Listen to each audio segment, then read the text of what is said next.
советское время, к сожалению, сложилась неправильная традиция.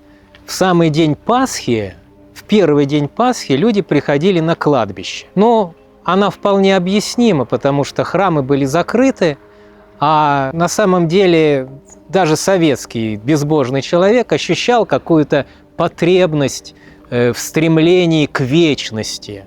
Вот на Пасху прийти на кладбище, в этом их потребности реализовывалось. На самом деле первые 9 дней после Пасхи на кладбище не ходят. Не нужно ходить на кладбище 9 дней пасхального периода. Потому что любое посещение кладбища – это переживание отчасти скорби. А Пасха – праздник всерадостный. Это всерадостное торжество. Даже тени скорби быть не должно эти первые 9 дней. На 9-й день следует прийти на кладбище, помянуть умерших. Но несколько с другим настроением, чем мы приходим в иные родительские дни. Мы на Радоницу приходим на кладбище, чтобы радостью поделиться с нашими умершими. Радостью поделиться.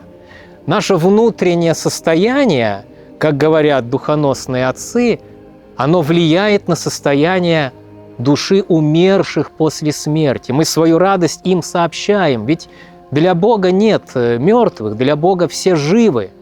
Главное песнопение православной церкви, которое повсеместно в праздник Пасхи исполняется, звучит так: «Христос воскресе из мертвых, смертью смерть поправ».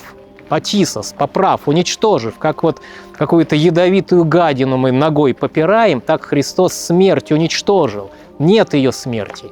Вообще нет. А нам часто задают вопрос: ну что же вы, христиане, воспеваете? Христос смерть уничтожил. Разве что люди перестали умирать, мы перестали терять близких, мы перестали печалиться от безвременных внезапных потерь. В чем тут дело?